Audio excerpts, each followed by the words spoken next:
Bonjour et bienvenue à la critique exigeante pour cette review du chapitre 75 de Dragon Ball Super.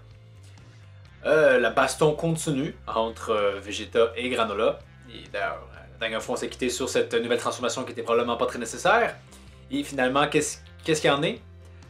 Ben, je pense pas non plus qu'elle était super nécessaire. Vegeta vous dit vraiment qu'elle lui est sortie du cul. C'est grâce à sa bataille avec Granola que ça s'est révélé en soi. C'est pas tant expliqué, honnêtement. On y va juste avec un truc simpliste de comme plus je prends de dégâts, plus je deviens fort.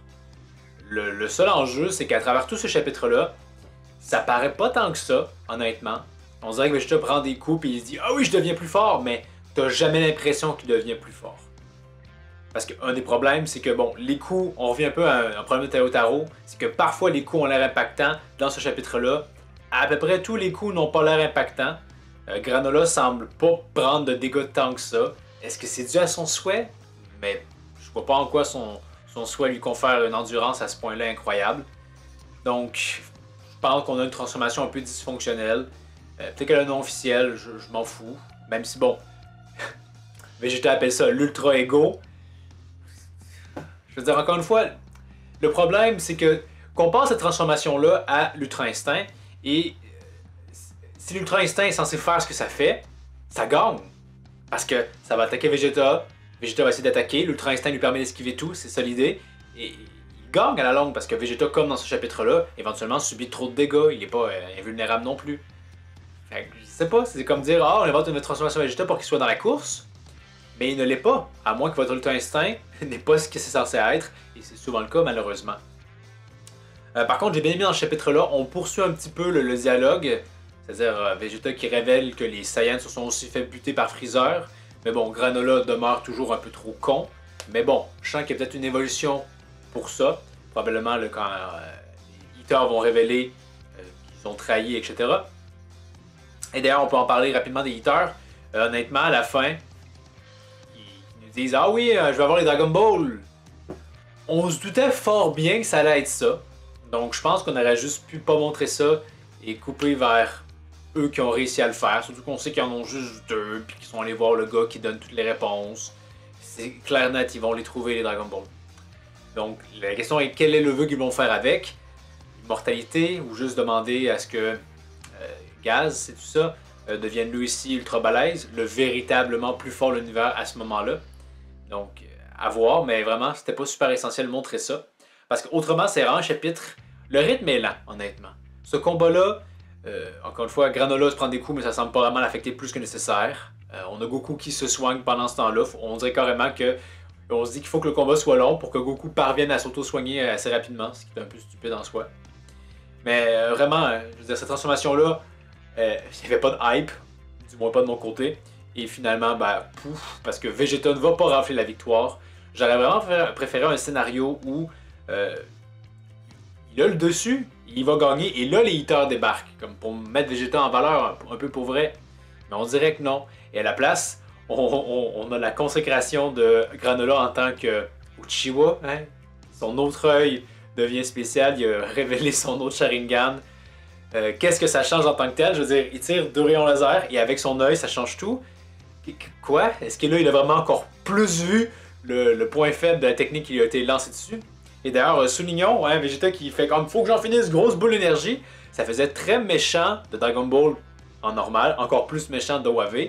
Donc, je veux dire, tu savais à l'avance que cette boule-là n'allait pas fonctionner parce que ça ne fonctionne jamais ce stratagème. En même temps, on pourrait dire que ça fonctionne un peu parce que Vegeta est maintenant un dieu de la destruction.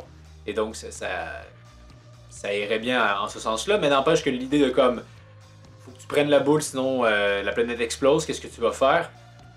C'est du déjà vu et revu. C'est un peu étrange que ce soit Vegeta qui le fasse, mais quand même. Donc, quoi d'autre dans ce chapitre? Je pense que c'est ça. Donc, c'est pas un chapitre incroyable. Un rythme lent, des coups qui n'ont pas l'air super impactants, et un Granola qui est vraiment trop endurant, faisant en sorte que la bataille n'est pas aussi enlevante qu'elle pourrait l'être. D'autant plus que Granola dit, hein, au courant de cette bataille, je vais aussi évoluer.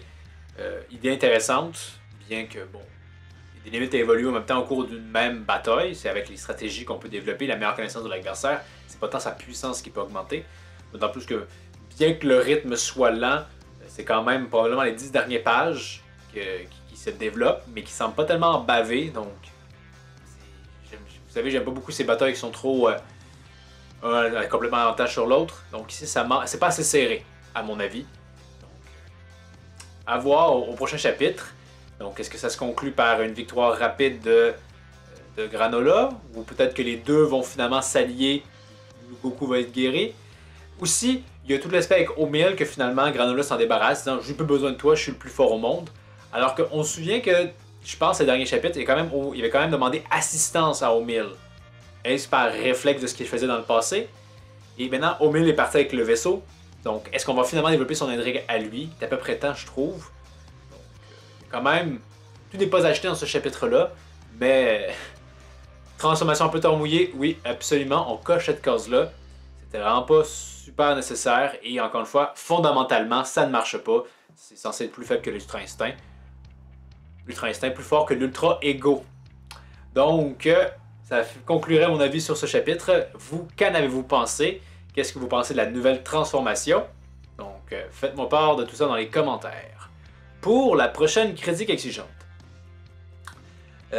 Tokyo Revenger est bientôt sur le point de se terminer. Je pense qu'il manque 5 ou 6 épisodes, mais je pense bien que je peux déjà faire peut-être une review de tout ça. J'ai assez d'éléments pour quand même avoir une critique assez solide, en espérant pas que la fin me donne tort, mais avec ce qu'on a vu, je ne crois pas. Également, peut-être un possible pitch de vente pour ça. Et c'est ça dans l'absolu. Il y a aussi, peut-être avant en fait, peut-être la semaine prochaine je pourrais faire ça effectivement.